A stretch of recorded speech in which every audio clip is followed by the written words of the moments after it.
तर राज्याचे अन्न आणि औषध प्रशासन मंत्री नरहरी झिरवाळ यांच्या कार्यालयात लाच प्रकरणी एसीबीचा तपास अजूनही कार्यालयातील लिपिक राजेंद्र ढेरिंगे यांच्या अवतीभोवतीच फिरतोय। अन्न आणि औषध प्रशासन मंत्री नरहरी झिरवाळ यांचा पीए रामदास गाडे सध्या नॉट रिचेबल आहे। लाचखोरी प्रकरणात झिरवाळांनी त्याची हकालपट्टी केली होती, मात्र एसीबीने त्यांच्यावर कोणतीही कारवाई केली नाही। एसीबीचा तपास सध्या राजेंद्र ढेरिंगेंभोवतीच फिरतोय, त्यामुळे लाच प्रकरणाच्या स्टिंग ऑपरेशनचा व्हिडिओ असूनही गाडेविरोधात कारवाई कधी असा सवाल उपस्थित करण्यात आला। तक्रारदारानं मंत्री झिरवाळांचा पीए रामदास गाडे याच्या विरोधातही तक्रार केली, मात्र रामदास गाडे याला अद्याप आरोपीच्या कक्षेत ग्राह्य धरण्यात आलेलं नाही। गेली काही दिवस औषध आणि प्रशासन मंत्री नरहरी झिरवाळ यांच्या विभागातील लाचखोरीची प्रकरणं बाहेर आलेली आहेत।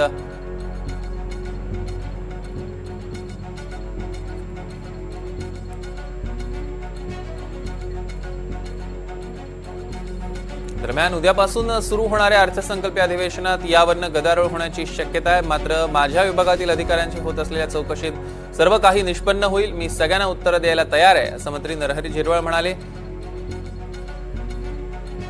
या संदर्भात त्यांच्याशी बातचीत केली आमचे प्रतिनिधी विशाल पाटील यांनी। बघूया।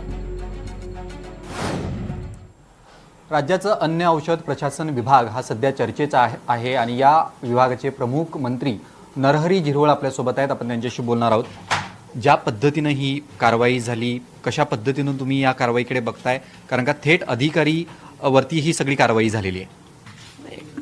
कार्यवाही झाली ही इतकी लाजिरवाणी, गलिच्छ, दयनीय, तिला कुठल्या शब्दात म्हणावं का कार्यवाहीला नाही, झालेल्या प्रकाराला मी म्हणतो।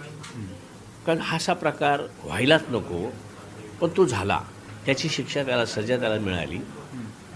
आणि मग जे रोजच्या रोज नव्यानं काहीतरी काढलं जातं आणि असंही विचारलं जातं का तुम्हाला मुद्दाम म्हणून टार्गेट करतात का, तर मला कधीही कोणी टार्गेट केलेलं नाही, करणारही नाही, त्याच्यामुळे माझा संशयही नाही काही। ज्या पद्धतीनं आपण पाहतोय, माणिकराव कोकाटे असतील किंवा राष्ट्रवादीचे अन्य नेते असतील, अन्य मंत्री असतील, त्यांच्या बाबतीत ह्या कारवाई झाल्या, त्या ऐन अधिवेशनाच्या तोंडावरती अशा पद्धतीची ही कारवाई होणं हे एक प्रकारचं अंतर्गत षडयंत्र आहे सरकारमधूनच, असं वाटतंय? नाही, कधीच नाही। सरकारमधून माझ्या बाबतीत तरी मला विश्वास आहे का डिपार्टमेंट हा भाग जर वेगळा केला तर मी झिरवाळ म्हणून मला तरी सगळ्यांवर विश्वास असा आहे का मला कोणीच टार्गेट करणार नाही। अनेक वेळेला तुमच्या खात्याची कामं तुम्ही थेट राज्याच्या मुख्यमंत्र्यांकडे घेऊन जायचात, त्याला ग्रीन सिग्नल तात्काळ मिळायचा, मात्र हा सगळा प्रकार पाहता आणि नव्या उपमुख्यमंत्री सुनेत्रा पवार या सगळ्या प्रकाराबाबतीत तुमची त्यांच्याशी काही चर्चा झाली किंवा त्यांच्याकडनं काही सल्ले तुम्हाला देण्यात आले? नाही, अजून तरी काही चर्चा झालेली नाही।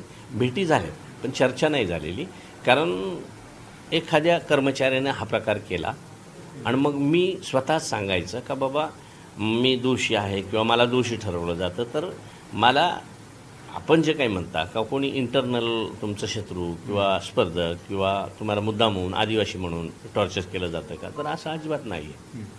पण ज्या पद्धतीनं तुम्ही अनेक आंदोलनं घेतलात, तंबाखूच्या बाबतीत तुम्ही मकोका लावण्याचा निर्णय घेतलात, आदिवासीचं एक आंदोलन सध्या सुरू आहे, या सगळ्या गोष्टी पाहता हे कुठेतरी आदिवासी नेता म्हणून टार्गेट केलं जाते? नाही, कारण हे आंदोलनं आहेत, ही आदिवासींची आंदोलनं नाहीत, ही नोकरी मिळण्याच्या संदर्भात का ज्यांनी 10 वर्षापेक्षा जास्त दिवस काम केलेले, त्याच्यात काय आदिवासीच आहेत असं नाही। काहींनी 8 वर्ष काम केलं आहे, काहींनी 5 वर्ष काम केलं आहे, आणि प्रत्येकाचं असंच म्हणणं आहे की बाबा आम्हाला आउटसोर्सला नको, कंत्राटी नको, आम्हाला गव्हर्मेंट कंत्राटवर जसं पूर्वी काही मुलांना घेतलं गेलं तशा पद्धतीनं आम्हालाही घ्या। आणि ती निवड आदिवासी मुलं नाहीत, त्याच्यात सगळ्या जाती धर्माची मुलं आहेत, त्यांच्यासाठी पुढं गेलं तर तो काही समाजासाठी गेलो असं त्याचा अर्थ होत नाही। तुम्ही एक स्पष्ट करताय की माझ्या बाबतीत कोणीही शत्रू नाही आहे किंवा कुठच्याही प्रकारचं षडयंत्र नाही आहे, मात्र राजकारणात ज्या ज्या वेळेला प्रस्थापित कोणी होऊ पाहतं त्यावेळेला प्रस्थापित नेतेच तसं होऊ देत नाहीत, तशी काही स्थिती दिसते तुम्हाला? मी तिथवर जातो का नाही मलाच माहीत नाही, का मला कोणी प्रस्थापित म्हणून होऊ नये आणि म्हणून त्याच्यासाठी मला अडवलं जातं किंवा मला अडथळे केले जातात, असं नाही आहे। जेवढं आहे आपल्या समाजासाठी, जनतेसाठी करायचं, ज्या विश्वासानं डिपार्टमेंट दिलं आहे ते विश्वासपात्र राहून ते पुढं चालू ठेवायचं। अर्थसंकल्पीय अधिवेशन उद्यापासून सुरू होईल, त्या पार्श्वभूमीवरती विरोधक नक्कीच तुमच्या बाबतीत आक्रमक असतील, हे अधिवेशन तुम्हाला कुठेतरी आव्हानात्मक वाटतं या सगळ्या प्रकारामुळे? नाही, मला तरी नाही वाटत. कारण विरोधक मला अधिवेशनमध्ये अशा पद्धतीने त्रास देतील किंवा अमकं करतील किंवा त्याचं खूप मोठा गदारोळ करतील, अजिबात होणार नाही.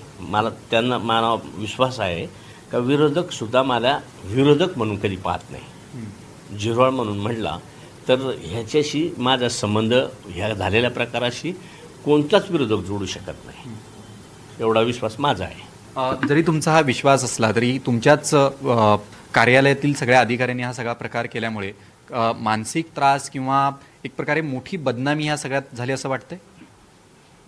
एक आहे, मी स्वतः केलेलं नाही म्हणून मला बदनामी वाटत नाही, पण शेवटी माझ्या कार्यालयात झालं आहे म्हणून ती एक जबाबदारी म्हणून मला त्याचं मानसिक त्रास होतोच ना. जे अधिकारी आहेत त्यांच्या बाबतीत एक अशी चर्चा होऊ लागली की अधिकाऱ्यांना कोणाचा तरी वरद हस्त आहे. तुमची काय भूमिका आहे? काय पद्धतीची कारवाई या अधिकाऱ्यांवरती केली पाहिजे?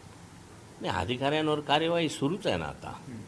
त्यांना त्यांच्या पद्धतीने शिक्षा झाली, पुढच्या चौकशा सगळ्या सुरू आहेत. त्याच्यामुळे त्या जे त्याची लिंक लागेल तशा पद्धतीने वरदा असतं, कोणाचं असण्याचं काही काम नाही. शेवटचा प्रश्न, हा सगळा प्रकार मंत्रालयात झाल्यामुळे ह्याची चर्चा राज्यातच नाही तर देशपातळीवरती सुद्धा झाली.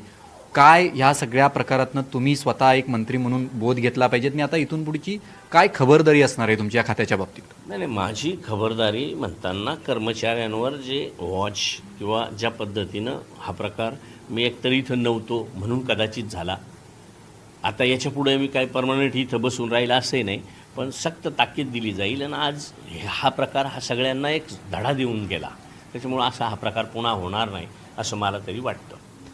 नरहरी झिरवळ होते, ज्या पद्धतीनं अँटी करप्शनची कारवाई त्यांच्या कार्यालयात झाली याच्या बाबतीत पुन्हा अशा पद्धतीचा प्रकार होणार नाही आणि अधिक अलर्ट किंवा सतर्क राहिलं जाईल अशा पद्धतीचा विश्वास त्यांच्याकडनं व्यक्त करण्यात आलेला आहे. Journalist प्रतीकसह Vishal Patil, NDTV Marathi, Mumbai.